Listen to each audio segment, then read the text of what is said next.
Hello everyone and welcome back to my channel. So today I'm super excited for today's video because it is something I've been working on the past few weeks for 2024, and it is a reading plan.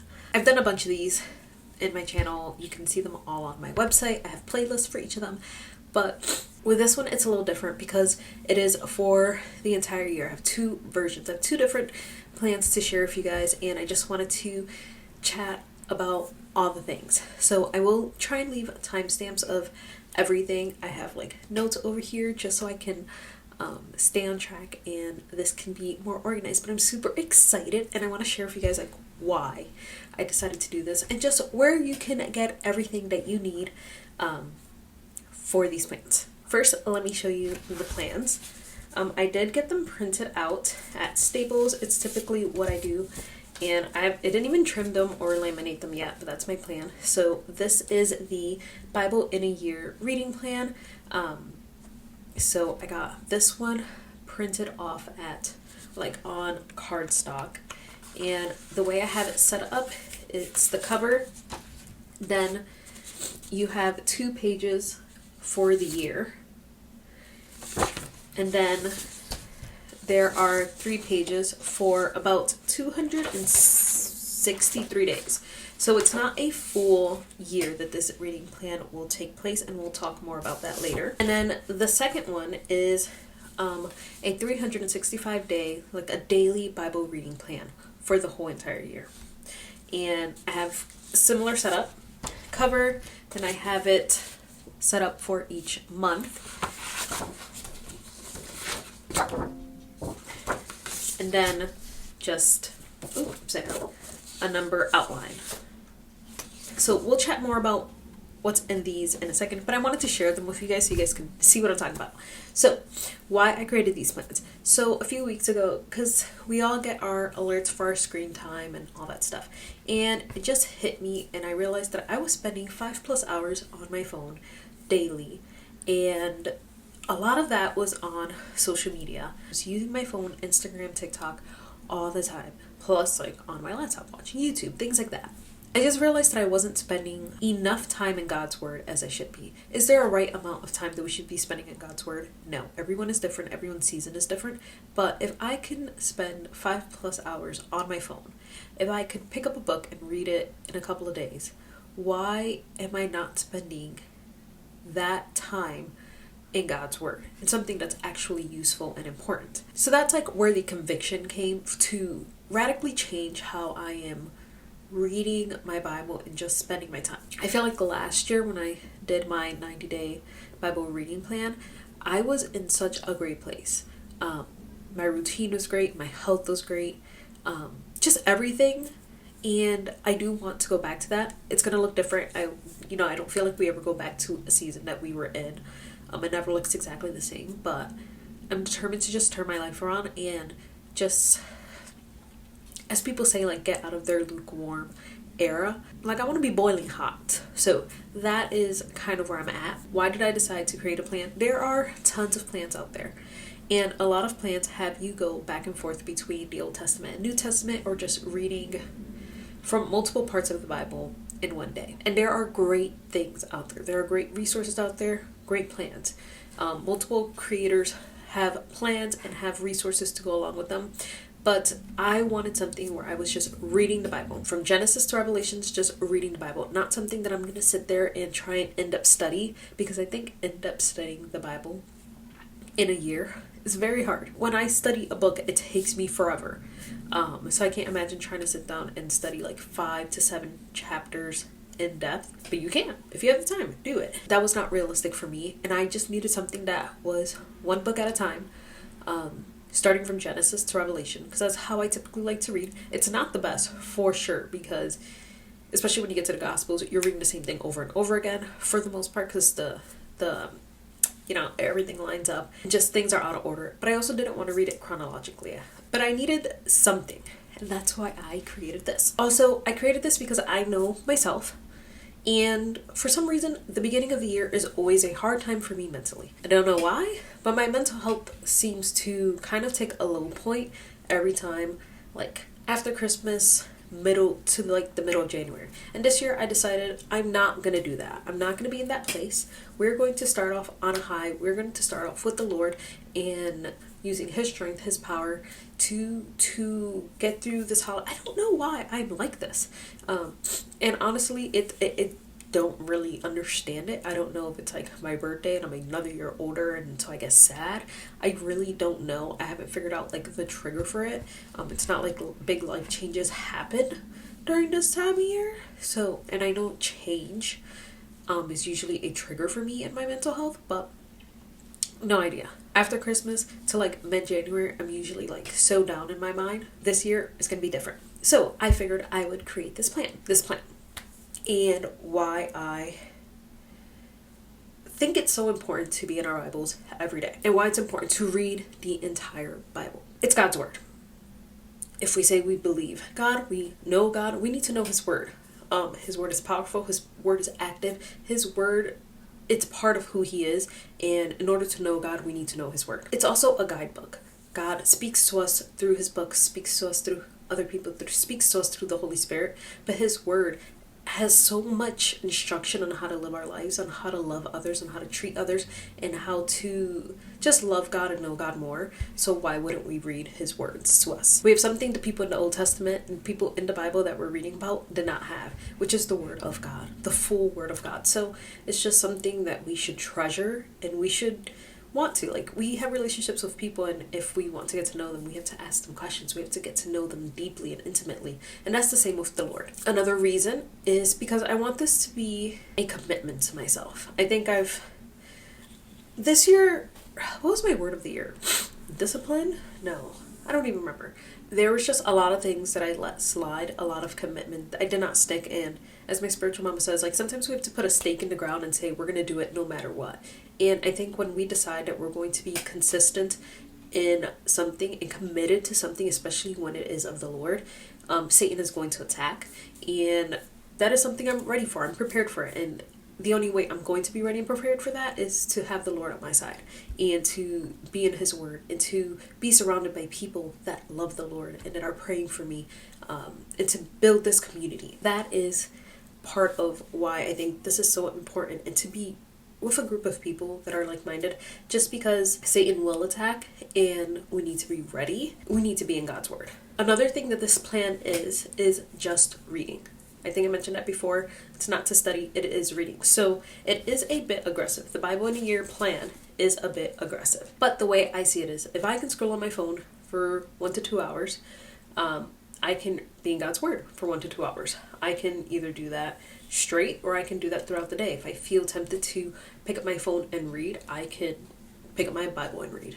I can make the time for the Lord. I think a lot of times we say we don't have time, but we all have time. It's just, where are we putting our time? Let's talk about the plan and what it actually is. Some days are just 2 chapters. Some days are 5 to 6 chapters.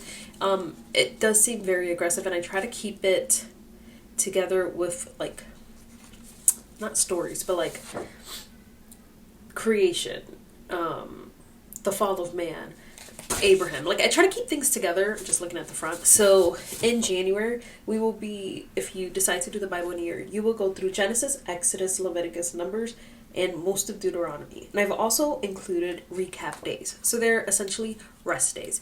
I did forget to mention what my YouTube video content is going to look like next year regarding this plan. And for these recap days, I plan on doing a video just overviewing what I've learned in that book, questions I've had, just my thoughts, and anything that's come up in any studying I may have done, or anything related to my word of the year. So that's kind of to give you an overview of what I plan on doing for these recap days with my channel. And I figured those days can be set aside for prayer over what we just read, really taking in. Because when you read the book of Genesis, which is about 50 chapters, you have to take a moment to meditate on that. Just things like that. With the Bible, the daily one, you're reading about 1 to 2 chapters every day. So you're going through the book, going through about 15 books of the Bible. But I think it's going to be a good thing if you're just trying to read, make that habit of reading your Bible every day. Maybe you're not there. This is an easy way to do that with 1 to 2 chapters every day. Something that I like to do when I'm just reading is to think about certain things. Like, who is God in the passage? What is he doing for his people? I also like to think about, how are the people reacting to God? Are they sinning? Are they asking for forgiveness? Are they, like, what are they doing? And I also like to look in the passage, like, especially when it's relating to people, and like, how does our need for a savior fit into the story? You can see it everywhere. So those are the little things that I like to look at. I'm also doing a word of the year study, which I'll talk more about that in a later video when I do like my Bible, so whatever, like my other video in the beginning of the year.